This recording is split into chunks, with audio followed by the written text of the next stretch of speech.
just want you to tease us for what's coming up. That scene that moment is the reason why I'm making Salaar. Salaar 2 is something that unquestionably will be one of my best works. Hi Prashanth. Hello, sir. I have open confession. I am a Salaar addict. Okay, and in this conversation, you will see that fanboy of that film coming out. Please pardon me for that. On the account of the first anniversary of Salaar, we are having this conversation. Thank you for giving me the time. As a fanboy, I know I have limited time, but I had 5 questions to ask you regarding Salaar. First, I don't know if you recall this. The last time we spoke about Salaar, you said, and I was asking how involved is Prabhas in the shaping up of the writing and or the idea of the film and all of that. You said one thing. He said all heroes are, they better be, and you also said Prabhas, some input that Prabhas gave you fundamentally changed the drama of this film. Do you recall what that input was? And if you can now share what that is? No, I can't share that because that comes in the second part. I see. He basically brought in a new perspective to the relationship between Varda and Deva. And a part of that is what I've carried in the first part.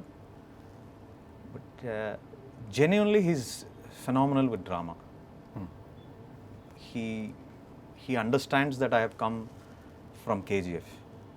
So he does not concentrate on the key moments of the movie, but he always concentrates on the drama.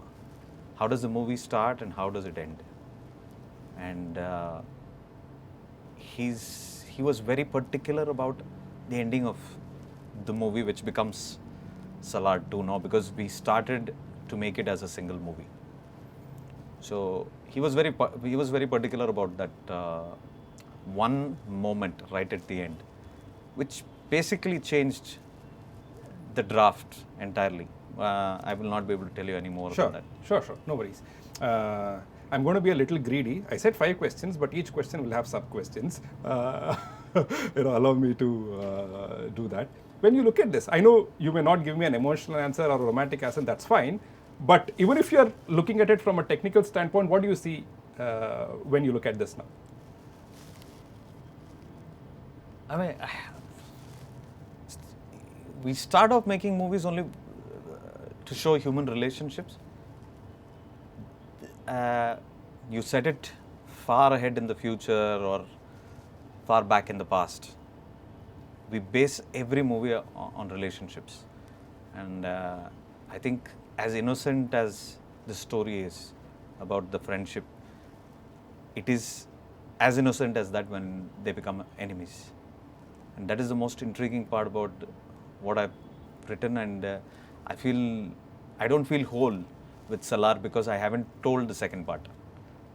I wish I can get to it and tell that second part, because it's, like you said, you're greedy. Even I'm also very greedy to show that particular emotion. Sure. And I think that is one of my best bits of writing that I've written, when they have to separate and become enemies.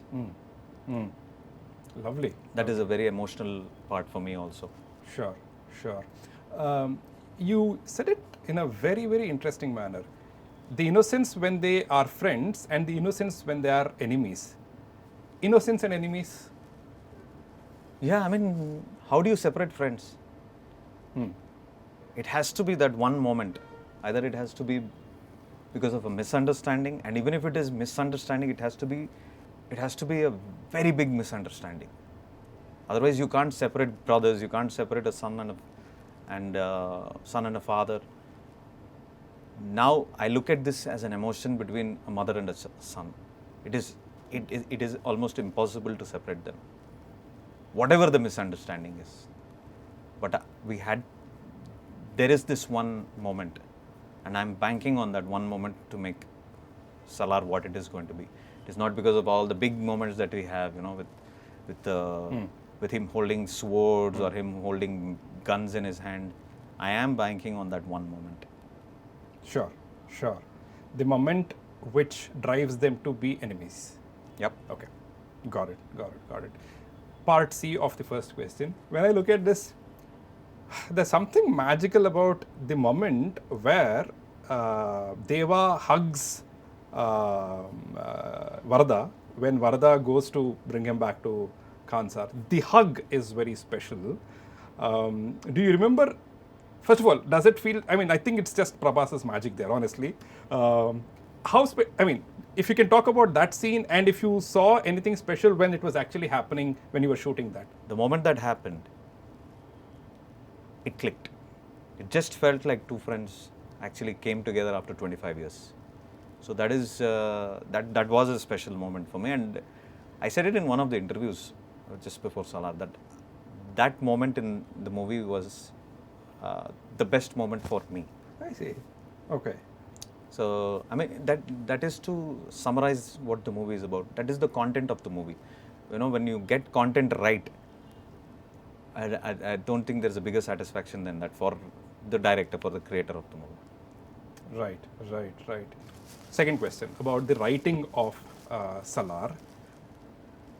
Even if you ask me now, I can come up with 6 or 7 scenes that are just fantastic in Salaar, right? Now, while I don't think you have a count of the number of scenes that you want to write which work very well. I don't know if you do, but for you, how many supremely working scenes or set pieces do you have when you look at Salaar Part 1, Ceasefire? I don't look at it that way. Okay. Even if there are scenes that tend to give you a sense of euphoria in the theaters, part of them are planned, Correct. but we never say that, you know, we need one over here. Sure. Gone are those days when you say, you know, you need a song over here, you need a fight over here. I think it's all part of the story itself. Like, take for example the interval sequence in Salaar. It necessarily didn't have to be an action piece. It's just the revelation of who this character is. Correct. But whilst we were writing it, we decided that, you know, it is just going to enhance the whole scene if there is an action sequence. So that was a call as a writer itself of the movie, not just as the director of the movie. So I don't know, I don't count how many scenes work for us, but it becomes a tendency that, you know, you want your interval to be euphoric. So you probably mark that out as a director, but as a writer also that supported our cause with the action set piece. Sure. And boy, was that euphoric. I do have that particular scene, but going back to that hug and all of that, it's just magical what happens after the hug, where Deva is hesitant to ask for a favor, but immediately through his voice or whatever, where Varda is hesitant to ask for a favor, immediately Deva goes back to what happened, in childhood and how Varda had a situation like that. Only thing he says is, Ammak chepposta. are you jumping out of your seat when you wrote that? No, that's content. That's content. That's part of the scene. Maybe the way it was shown by the director of the movie is to elevate it, you know, to bring in the childhood and everything else. But the writer in me always thinks about it as a content, because I don't think he has to really make Varda tell him that, you know, I want you to come with me. The chemistry between them is so strong that, you know, he understands that right there and then. So that works as the content of the movie. Sure. But when you wrote that, did you write that first and later realize there is magic in this?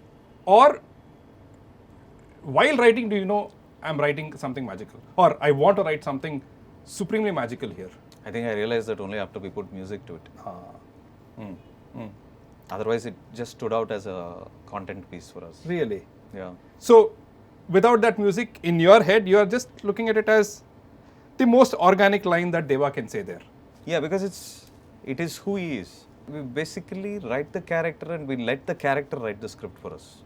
So that is what he is supposed to say at that point of time. So that becomes content. Sure, sure. So we don't drive the character to say something. We make the character say everything that we want to tell in the movie, but we don't force it upon the character. No, I'm actually getting a good understanding of how you differentiate a writer and director. Anyway, I have a couple of scenes. Now that I have a better understanding, maybe I'll make it quick. But how do you write the starting scene? I don't know if you would agree, but if I were to sit now and write a starting scene has to make an impression. There has to be a bang, whether it's an action block or otherwise, that's different. When you sat down, was this the first starting scene that you wrote for it? It was. Okay. It was. Just to show the bond between the two of them. Because the theme of the movie is best friends becoming the biggest Foes. enemies. So I think that's just part of my commercial side in me that, I had to write something which was over dramatic in terms of cinematic sense. What I was just sitting there. I don't know how to whistle, but mentally I was whistling. What was over dramatic about it? So over dramatic becomes when you talk in terms of just writing. But already we have created that. We already know what we are setting out to do. We want to make this a commercial drama. We just don't want to make it a drama. Correct. So drama can be told in different ways. And KGF director coming together with one of the biggest actors in the country who has a very strong commercial background, I had to keep them hooked with that commercial sense. So I chose that route. Sure, sure.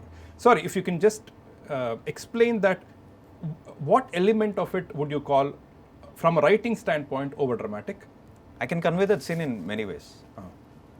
Just the two of them having a conversation also can communicate that. But I have to put Salaar title after that. Correct. And I have to create that euphoria. So as a director, I do that. I don't do that as a writer. God, lovely, lovely, lovely. In fact, the answer I'm taking is, there's no one element of that scene. The entire way the scene is treated is, you're saying, from a director's standpoint. From a writer's standpoint, it wouldn't have been so over dramatic. Definitely. Got it. Lovely, lovely. In fact, you gave me this. You gave me the segue to the next sub question, which is the Salaar title. I found it very, very interesting. The young Varada, Baba is asking him or telling him the story of a Persian king or something like that, and then the young Varada says Salaar. I would have imagined the title come to appear there, but there's one more shot that is after he says Salaar and before the title comes. Do you know what that is? Yeah, the boy sitting in the car. Correct. It is great that, of course, maybe it is natural, but for me, it's like, okay, you remember that, which is great. Why did you put that in? Not why did you put that in, it's a choice, but isn't the natural temptation to have Salaar being said in the background, the title comes? I don't know why I did that. Okay, fair enough. I don't remember why I did that, but the moment I said Salaar, I wanted a shot of the boy sitting in the car, as innocent as he is, just a son and just a friend. I didn't want to put out a shot of Prabhas, slashing a few people Correct. here and there. I just wanted that side of him, that he thinks that his friend is his Salaar. In fact, that being subtle also comes in a very important point, which is revealing Prabhas for the first time. There is no big bang as such. There is that procession or whatever happening in the background, then he just arrives, right? Again, that also I felt was very subtle and very different, because anyway, the rest of the film has a lot of high points. Was that the idea, that the rest of the film anyway has a lot of high points, so let his introduction be calm? Yeah, because we had to show him as a force that was held back by the word that he has given to his mother. So that wouldn't have worked for us, even if I tried to make it commercial. I wouldn't be able to define this character for you. Sure. Got it. Now, the other thing that I really, again, the problem with something like a Salaar is in the first day, first show, we don't get to understand it because there's so much of applause, whistling, cheering, and all of that happening. And I knew the moment I saw it, my show was over, I knew this is a film that I'm going to go back to. And I went back to it, and only then I realized the beauty about it. You may not appreciate me appreciating it, but it's just a beautiful film, and I'm going to, take the criticism of a lot of people. I don't care. It is just a beautiful film. And I'll tell you one thing that I realized in my second viewing. They think that he is the Salaar, he is Deva is Varadas army, is carried through the entire film. I don't know whether to ask how do you write it, because a big part of it could be director Prashanth Neel as well. Tell me anything about this. I think it's a combination of the both of them, the writer and director in me. It is, see, every scene that I'm setting up in the movie is for both the parts. The imprint of his palm on that paper is not to signify anything else but the imprint that he is going to leave on Kansar itself. So, be it Baba telling him that or everything, all these things are what the characters already know of one another. The Katarama sequence, the girls, the tribal girls and their woes is something that I had to set up at that point of time. Only because to give you that cinematic effect of, sometimes gods will not come. But then putting that flash is, I think, editor Prashanth Neel or director Prashanth Neel just teasing us, playing with us. No, I'm setting up the movie. Sure. I'm setting up the story going forward. Because sometimes I feel that we are such puppets in your hands that you know how you're going to manipulate us. I think we all have to do that. Like, that the hero is going to do something, but I hold it back like I'm creating mystery. But there is no mystery to it. But you like the very fact that, I'm treating it like a mystery for you. So I think that setup itself is, you go back and watch fight scenes, that the hero is going to win in this fight scene, but you go back eventually to watch these fight scenes. Correct. It's just the interaction that you're having with the audience itself. Sure. Third question. You said when you were doing Recce for KGF in North Karnataka, somebody came to you and asked you, where is Mughur, right? And you said that showed you the potential or the potency in creating a world and all of that. And you said that was an inspiration to create Kansar in the way you created it. Please tell us how you created the world of Kansar. So the general construction or deconstruction of what the thought process behind Kansar is only something I can give you an answer to after Salaar 2 has released. Let me put it this way then, at least let me get this from you. How exciting was it for you, of course thanks to Hombale, but how exciting was it for you to walk into that set, to be reveling in it and thinking that, hey, this is a set that was built for your film, of course a big responsibility.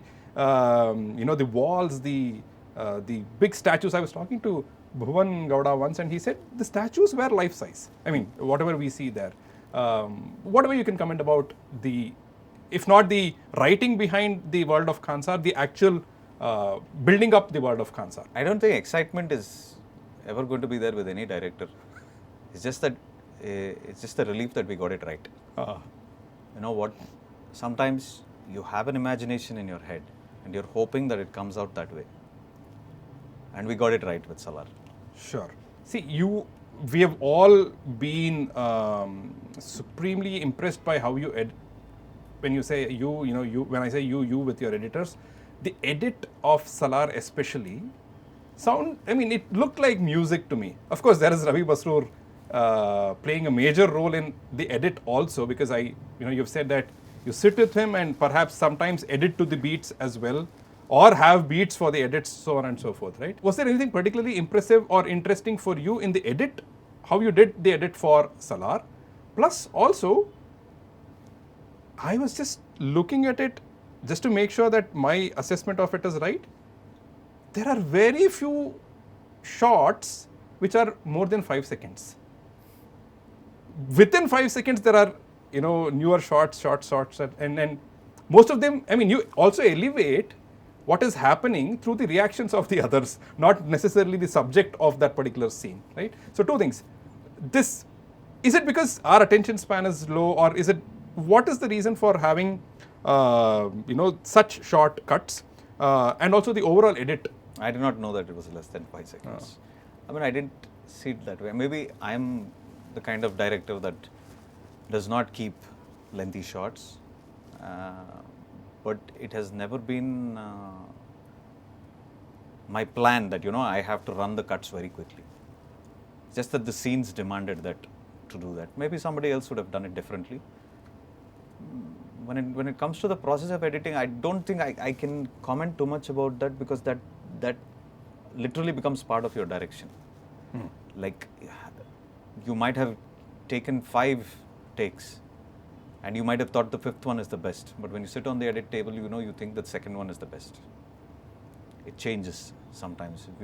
I don't mark my shots on the sets. So the process over there is again to rediscover the scene, to feel excitement about the scene that you already shot, and to make sure that the content is driving it at that point of time, or the euphoria, whatever is important for that particular scene. Every director has his pattern of doing it. Probably I've been successful with my editing from Ugram, KGF 1, KGF 2, and I inculcated it in Salaar as well. As far as I know, it has worked for Salaar. Absolutely, and in fact, previously also you had mentioned that you're not too bothered about maintaining a reputation for yourself or anything being called repetitive in your films. For me, with Salaar, like you just said, I am, testament to it that it worked. I don't see any problems, or I wouldn't even maybe egg you to change that. I mean, it's working so far, so why fix something that's not definitely broken? Last question, okay? I just want you to tease us for what's coming up without obviously revealing anything. Again, only in the second viewing I got this.